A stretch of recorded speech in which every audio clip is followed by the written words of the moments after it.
This video will give you an overview of the use of VibTrend for interpreting and analysing vibration data from the plant. In addition, we will look at the capability of VibTrend for analysing other data such as temperatures, pressures and general condition. We will start with an overview of VibTrend and its capability, then look in more detail at ISO trends, bearing noise and analysing non-vibration data. VibTrend is the data analysis package supplied with Pocket Vibra. It is comprehensive and has many capabilities. VibTrend is available in many languages. Simply click on language and select the language of your choice. At any time, to upload data from Pocket Vibra, simply click on the Upload Data menu at the top of the screen. This will start the synchronization process automatically. Once complete, the synchronized box will disappear from the screen.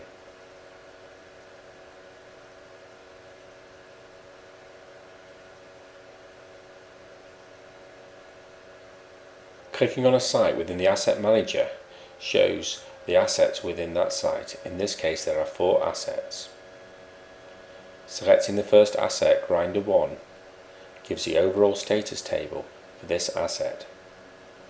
Here we can see, along with the overall status, the ISO, bearing noise and total G values. If we click on any of the status values for that measurement point, it will bring up the total status table for that measurement point. Clicking on any of the values within the status table will take you straight to the relevant graph. The tabs along the top of the screen allow you to select the various different graphs available. Let's now look at VibTrend's capability of analysing data in the low frequency part of the spectrum. Clicking on ISO shows a trend plot over time of the vibration data between 10 Hz and 1 kHz as defined by ISO. On the y-axis we have the ISO value in millimeters or inches per second. Hovering the mouse over any point displays both the vibration level and the date and time the reading was taken. A powerful feature of VibTrend is its ability to predict when a vibration fault will occur. To add a trend line, right-click on the graph, select trend line, turn the trend line on and select the type of fit. In this case I'm going to do a linear fit to an alarm point and select OK. Hover the mouse above the endpoint to see when VibTrend will predict the alarm condition will occur. To turn the trend line off again, simply right-click on the graph, select trend line and uncheck the on-off box and hit OK. For more detailed analysis of the low frequency vibration data, select the VA tab and here you can then analyse the instability, unbalance, misalignment and looseness bands within the ISO spectrum.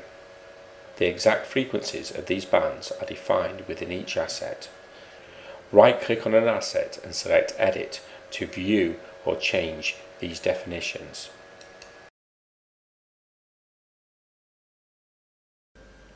Another function I'd like to demonstrate is the harmonic cursors. When the spectrum is viewed, click on the cursor key and the spectrum will be displayed in full screen. Using either the mouse or the cursor keys, drag the cursor to somewhere near the fundamental frequency and then using either the plus or the minus, add or subtract harmonic cursors. Zoom in to the waveform by dragging a rectangle using the mouse, and then the cursors can simply be adjusted using again either the mouse or the cursor keys. Here we can see that the main running speed is 2988 RPM, and then we can also see the subsequent harmonics of this frequency. If you need to micro move, simply click on any of the harmonics and move and all the rest, including the fundamental, will move relative to it. Let's now look at VibTrend's capability for analysing and trending bearing noise and vibration. Let's take a look at this wire saw in a slate mill. If we look at the DS fly bearing, which is clearly shown to be in warning, and click on the warning, and we notice that the bearing noise is running at 145.9 BDUs, which is extremely high. Clicking on this brings up the trend of bearing noise. We can see the trend is clearly going up. Let's add a trend line and project to the alarm point. We can see that if the bearing continues to degrade at this rate, it will hit the alarm in approximately 2 months' time. Let's take a look at another bearing in the sawmill. Here we can see the bearing was first lubricated and then changed, and then the bearing noise dropped well into the green level. Let's now look at a spectral plot of the vibration signal. If we click the waterfall button, we can see a time history of these spectral plots. Let's now add the plots from when the bearing was damaged.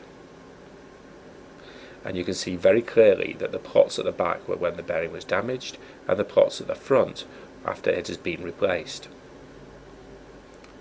Another feature of VibTrend is the ability to look at a waveform. Simply select any point on the trend curve, and its waveform will be displayed. To zoom in, draw a rectangle around the area of interest. Finally, let's take a look at VibTrend's ability to display and analyse non-vibration data. VibTrend can also be used to display and analyse non-vibration data. We call these info tags. One tag here is condition. This is a table of dates, times and operator entered information on the condition of the asset. The temperature info tag is a numeric tag, so we can display this as both a graph and a table. And as it's a trend graph, we can easily add a trend line.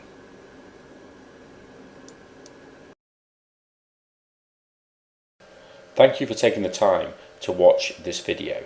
Please take the opportunity to look at the others in the series, or for further information, please visit our website www.pocketvibra.com.